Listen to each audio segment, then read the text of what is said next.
এগুলো শেষ জামানার সাইন। আর কোন সাইনের জন্য অপেক্ষা করছেন? রাসূল সাল্লাল্লাহু আলাইহি ওয়াসাল্লাম বলেছেন যে আখিরুজ জামানে পিতামাতার সাথে দাস দাসীর মতো আচরণ করা হবে।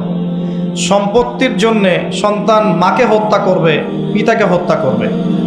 সম্পত্তির জন্যে ভাই ভাইকে হত্যা করবে, প্রতিবেশীকে হত্যা করবে। এগুলো সব আখিরুজ জামানের নিদর্শন। আর কোন নিদর্শনের জন্য অপেক্ষা করছেন?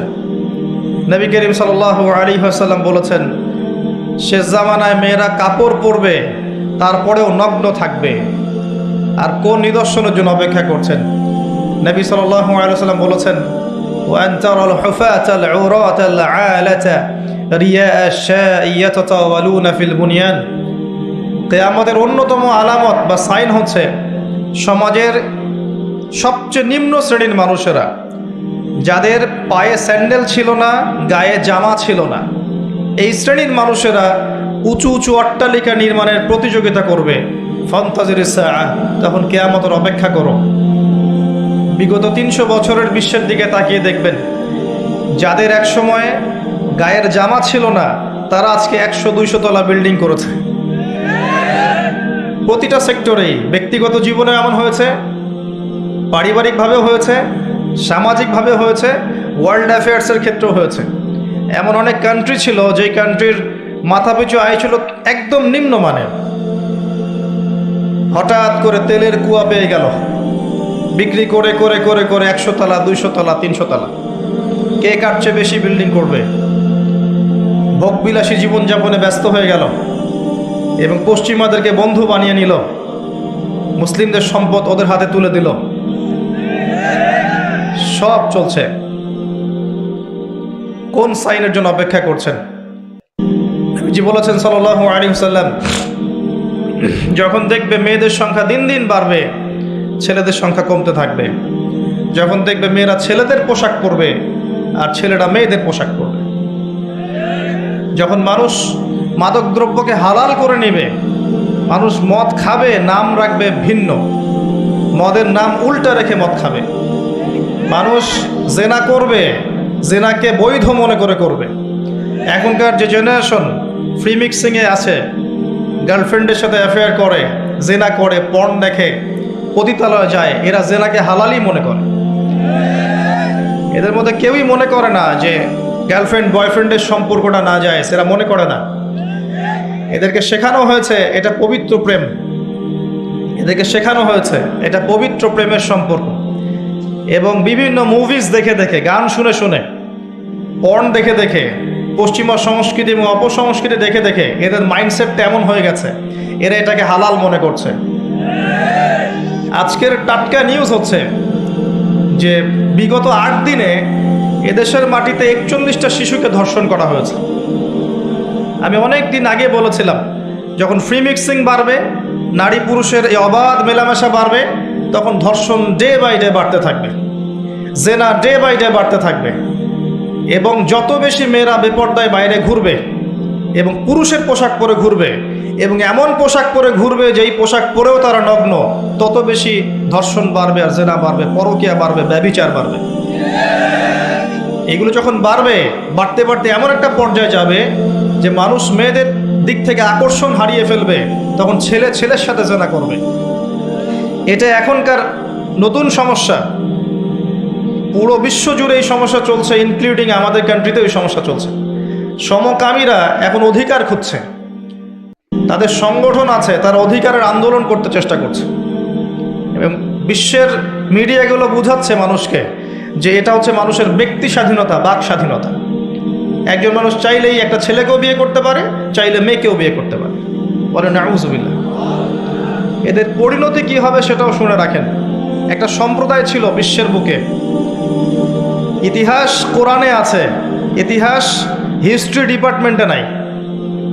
প্রকৃত ইতিহাস আল কোরআনে আছে, যেই ইতিহাস ১০০% সত্য, এখানে মিথ্যার লেশ মাত্র নাই। কোরআনের পাতায় পাতায় বিচরণ করেন, একটা সম্প্রদায় পাবেন, কওমে লূত। লূত আলাইহিস সালামের কওম, সাদুম গোত্র, সাদুম। এখনকার জর্ডান, এই জর্ডানের পাশে একটা সাগর আছে, ডেড সি বা মৃত সাগর। এই সাগরের পাশে এদের কলোনি ছিল। এখানে আল্লাহ রাব্বুল আলামিন লূত আলাইহিস সালামকে নবী হিসেবে পাঠান। লূত আলাইহিস সালাম তাদেরকে দাওয়াত দেন, তাদেরকে বোঝান তোমরা এমন একটা পাপ করছো যেই পাপ বিশ্বে কখনো কেউ করে নাই। তোমরা মহিলাদের সঙ্গ বাদ দিয়ে ছেলেদের কাছে যাচ্ছ। তিনি এত বড় মনের নবী ছিলেন যিনি এমনভাবে বলেছেন যে যদি তোমাদের বিয়ে করতে হয় প্রয়োজনে আমার মেয়েদেরকে বিয়ে করে নাও। হ্যাঁ উলাইল বানাত ইন কুনতুম ফাইলিন, তোমাদের যদি বিয়ে করতে চাও আমার মেয়েকে বিয়ে করে নাও, তাও পাপ কাজে যেও না। কত বড় মনের নবী হলে কথা বলতে পারেন। উম্মাকে বোঝাচ্ছেন তোমরা সমকামিতায় যেও না, পবিত্র সম্পর্কে থাকো, প্রয়োজনে আমার মেয়েকে বিয়ে করো। চিন্তা করতে পারেন। তার কাছে জিবরাইল আলাইহিস সালাম এবং মিকাইল আলাইহিস সালামকে পাঠানো হলো শিশু মানে যুবক, ইয়াং যুবকের বেশে, এবং তার কম বাসায় এসেছে। এসে জিবরাইল এবং মিকাইল আলাইহিস সালামকে অফার করছে। কথা কি বুঝতে পারছেন? লূত আলাইহিস সালাম বলছেন মেহমানদের সামনে আমাকে ছোট করো না, মেহমানদের সামনে আমাকে অপমান করো না, অপদস্থ করো না। তখন এই কম বলছে লূত তুমি খুব ভালো করেই জানো আমরা কি উদ্দেশ্যে এখানে এসেছি। তখন লূত আলাইহিস সালাম বলছেন আলাইসা মিনকুম রাজুলুন রশিদ, তোমাদের মধ্যে কি একটা ভালো মানুষ আর বাকি নাই? এরপরে আল্লাহ রাব্বুল আলামিন জিবরাইল এবং মিকাইল আলাইহিস সালামের মাধ্যমে এই পুরো কওমটাকে, জমিনটাকে মাটি থেকে তুলে আকাশে নিয়ে গিয়ে, মহাকাশে নিয়ে গিয়ে পাথর বর্ষণ করে সবগুলোকে থ্যাতলা করে একদম উল্টায় দিলেন জর্ডানের উপরে। ওই জায়গাটা একটা সাগর হয়ে গেছে এখন, তার নাম ডেড সি, মৃত সাগর। যেই সাগরে আপনি ডুববেন না, আপনি লাফ দিলে ওই সাগরে ডুববেন না।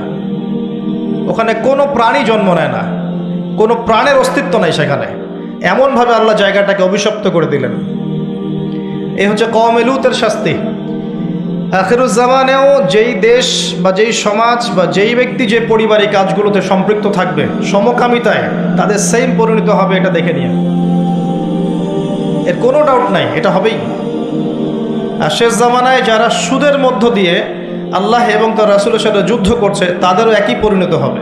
এটা সময়ের অপেক্ষা মাত্র।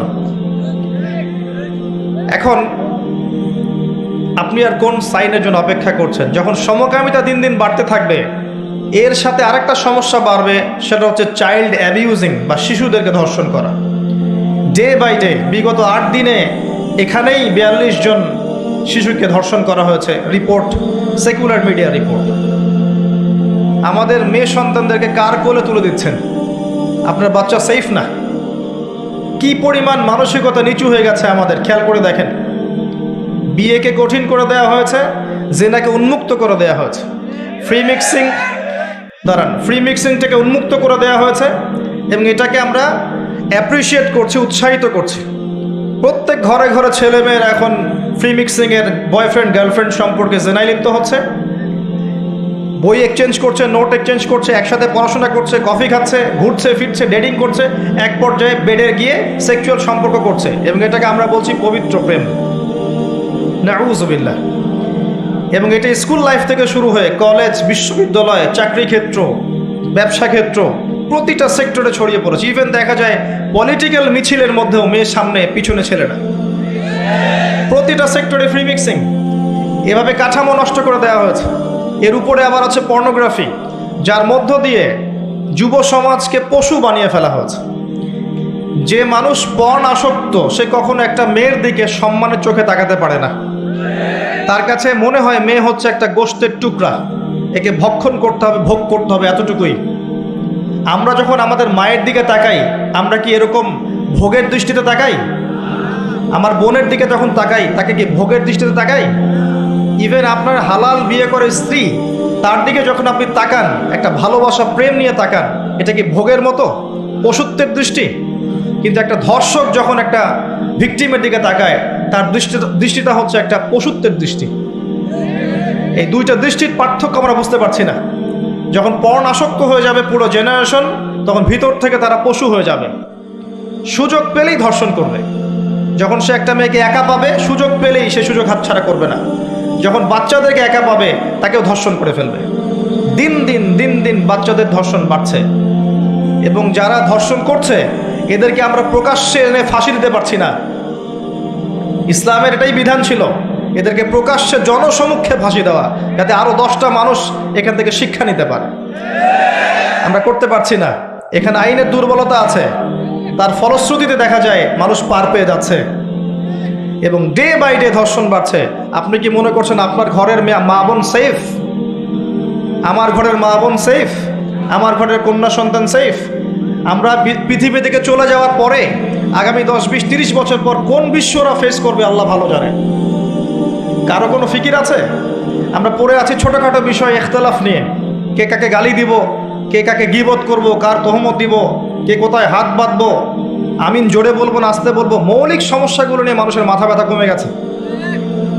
এবং আপোষে অভ্যন্তরীণ ইখতলাফ বিভক্তি করতে করতে আমরা মুসলিম উম্মাকে কেটে আজকে টুকরা টুকরা করে ফেলেছি। না আছে কোনো ইউনিটি, না আছে কোনো ঐক্য, না কোনো ইমারা, না কোনো জামা। আমরা বিভক্ত জীবনযাপন করছি আর সমস্যাগুলো বাড়তেই আছে। কে সলিউশন দিবে? গভর্নমেন্টের একার পক্ষে কি সলিউশন দেওয়া সম্ভব? প্রশাসনের একার পক্ষে সব সমস্যা ডিল করা সম্ভব? যদি আমরা প্রত্যেকে যার যার অবস্থান থেকে সচেতন না হই, দায়িত্ব পালন না করি, তাহলে আমাদের এই পুরো সমাজটা নষ্ট হয়ে যাবে। সমাজ নষ্ট হয়ে গেলে আমরাও ভালো থাকতে পারবো না, আমার ঘরেও সেই বিষ বাষ্প আসবে। সমাজ যদি ধ্বংস হয়ে যায় আমার ঘরও সেফ থাকবে না, আমার ঘরেও সেই ফিতনা আসবে, তখন আমাকেও ভিকটিম হতে হবে।